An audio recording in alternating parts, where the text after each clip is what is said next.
Picture this. It's late at night. You're lying in bed, phone in hand, telling yourself you'll stop scrolling after the next clip. But somewhere between videos, a familiar urge shows up. Just a quick escape, a moment of relief. And suddenly, time slips away. The next morning, something feels off.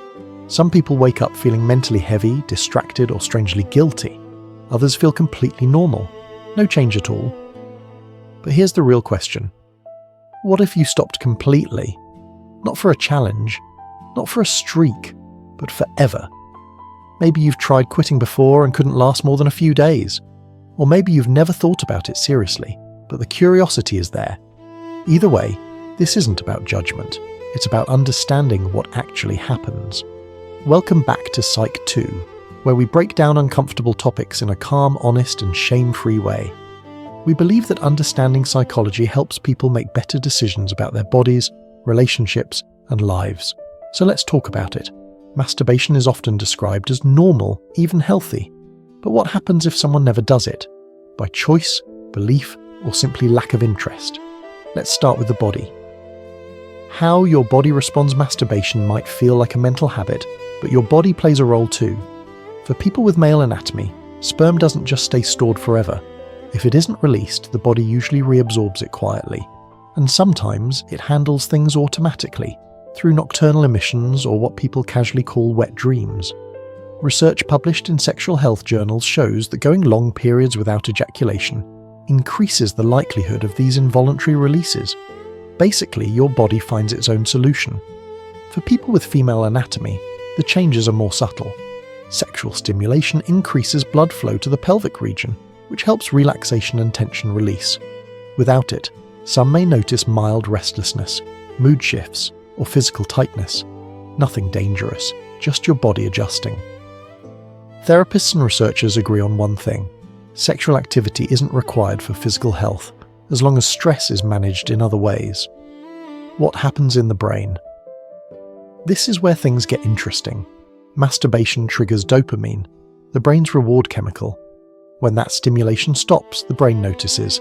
Some people report better focus, stronger motivation, and improved self-discipline after quitting. One study even observed a temporary testosterone increase after about a week of abstinence, which could explain short-term boosts in energy and confidence. But there's another side. When the brain goes too long without release, urges don't disappear, they often get louder.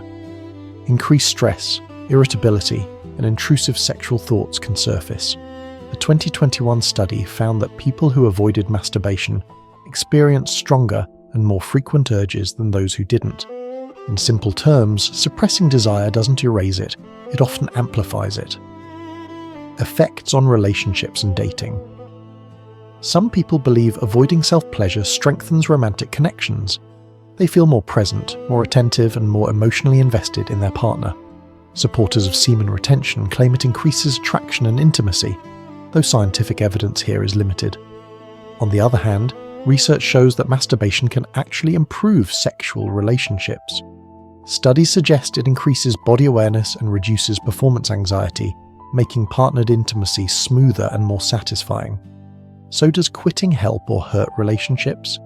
It depends entirely on the person and the reason behind the choice, willpower or frustration. Quitting masturbation is often linked to ideas of discipline and mental strength. Communities like NoFap describe benefits like clarity, confidence, and self-control. Some people genuinely experience these effects, others don't. Psychological research shows that aggressively suppressing thoughts can backfire.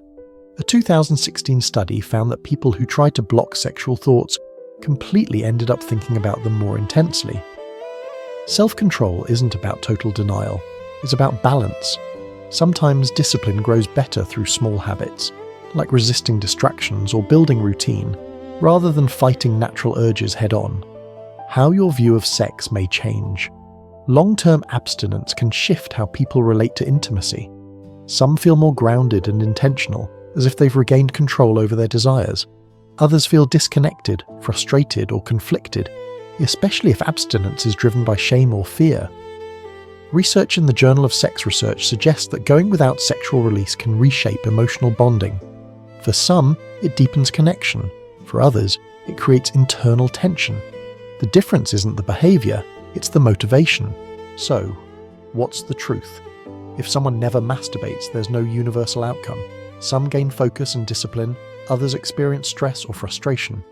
What matters most is awareness, understanding your own psychology, values, and emotional needs.